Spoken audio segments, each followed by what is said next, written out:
காலை மன்னா மார்ச் 25. கர்த்தராகிய இயேசுவின் இரத்தத்தின் மூலம் கிருபையின் ஐஸ்வரியம். அவருடைய கிருபையின் ஐஸ்வரியத்தின்படியே இவருடைய இரத்தத்தினாலே பாவ மன்னிப்பாகிய மீட்பு இவருக்குள் நமக்கு உண்டாயிருக்கிறது. எபேசியர் 1:7. ஒரு நபர் மற்றொருவரை மன்னிக்கக்கூடும், ஆனால் அவர் அதோடு கூட தேவனுடைய கிருபையின் ஐஸ்வரியங்களை அவருக்கு அளிக்க முடியாது. ஆனால் கர்த்தராகிய இயேசு கிறிஸ்துவின் இரத்தத்தின் மூலம் பாவ மன்னிப்பை மாத்திரமல்ல, கிருபையின் ஐஸ்வரியங்களையும் நாம் பெறுகிறோம். பாவ மன்னிப்போடு கூட ஏன் கிருபையின் ஐஸ்வரியமும் கொடுக்கப்படுகிறது? மன்னிக்கப்பட்ட அக்குறிப்பிடப்பட்ட பாவத்தையும் அதன் விளைவுகளையும் மேற்கொள்ள ஒருவருக்கு கிருபையின் ஐஸ்வரியம் இன்றியமையாததாயிருக்கிறது. எடுத்துக்காட்டாக, ஒருவனிலுள்ள பிரச்சனை கோபமாயிருக்கலாம். இதற்காக அவன் உண்மையாகவே இருதயத்தோடு கர்த்தரிடம் மன்னிப்பு கேட்கும்போது கிறிஸ்துவின் இரத்தத்தின் மூலம் அவன் மன்னிப்பை பெற்றுக்கொள்வது மாத்திரமல்ல, அக்கோபத்தை மேற்கொள்வதற்கான கிருபையின் ஐஸ்வரியத்தையும் பெற்றுக்கொள்ளுகிறான். பல்லாயிரக்கணக்கான நல் நோக்கமுடைய கிறிஸ்துவர்கள் கிறிஸ்துவின் இரத்தத்தில் உள்ள இவ்வல்லமையை அறியாதவர்களாயிருக்கிறார்கள். ஆட்டுக்குட்டியானவனுடைய இரத்தத்தில் உள்ள மகிமையான வல்லமையை விளங்கிக் கொள்ளும்படியாக உங்களுடைய ஆவிக்குரிய கண்கள் திறக்கப்பட்டிருக்குமாயின், நீங்கள் உங்கள் எல்லா பாவங்களுக்காகவும் உண்மையாகவே மனஸ்தாபப்பட்டு மன்னிப்பிற்காக கெஞ்சுவீர்கள். அப்பொழுது அவ்வெல்லா பாவங்களும் உங்களுக்கு மன்னிக்கப்படுவதுடன் அப்பாவ சுபாவங்களுடன் சம்பந்தப்பட்ட பாவ சுபாவங்கள், அதாவது பெருமை, கோபம், பொறாமை, இச்சை, பேராசை, கசப்பு, மன்னிக்க முடியாத ஆவி போன்ற எவையாயிருப்பினும் அவற்றை மேற்கொள்வதற்கான கிருபையின் ஐஸ்வரியத்தையும் நீங்கள் பெற்றுக்கொள்ளுவீர்கள்.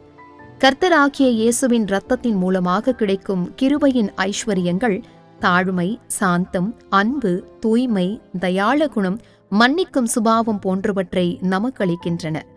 உதாரணமாக, நீங்கள் ஒருவேளை புகைப்பிடித்தலுக்கு அடிமையாயிருந்து உண்மையான மனஸ்தாபத்துடன் மனம் திரும்பினால், கிறிஸ்துவின் இரத்தம் உங்களுடைய அப்பாவத்தை நீக்கி உங்களை கழுவி சுத்திகரிப்பது மாத்திரமல்ல, அப்பாவத்தை மேற்கொள்வதற்கான கிருபையின் ஐஸ்வரியத்தையும் அது உங்களுக்கு அளிக்கும். தேவனுடைய கிருபையால் அதன் வாசனையையே நீங்கள் வெறுப்பீர்கள். கர்த்தருக்கு ஸ்தோத்திரம். Morning Manna, March 25, 2026.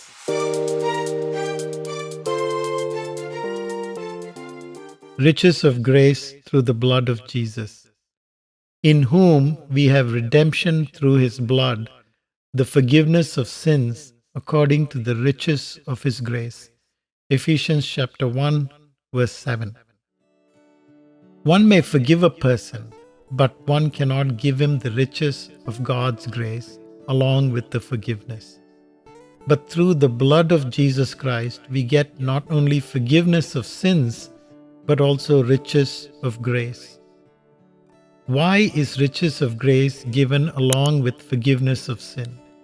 Riches of grace is essential if we are to overcome that particular sin and the effects of that sin. Many well-meaning Christians are ignorant of this power in the blood of Christ. If your spiritual eyes are open to see the glorious power in the blood of the Lamb, you will sincerely repent and ask forgiveness for all your sins. Then you will not only be forgiven, but will also receive riches of grace to overcome those sinful natures, whatever they may be: pride, anger, envy, lust, greed, bitterness, or unforgiving spirit. The riches of grace through the blood of Jesus will bestow humility, gentleness, charity, purity, generosity, forgiving love, etc. If, for instance, you are a chain smoker and you repent with all sincerity, the blood of Christ will not only wash away your sin, but will also give you riches of grace to overcome it. You will start hating the habit by the grace of God. May God bless you.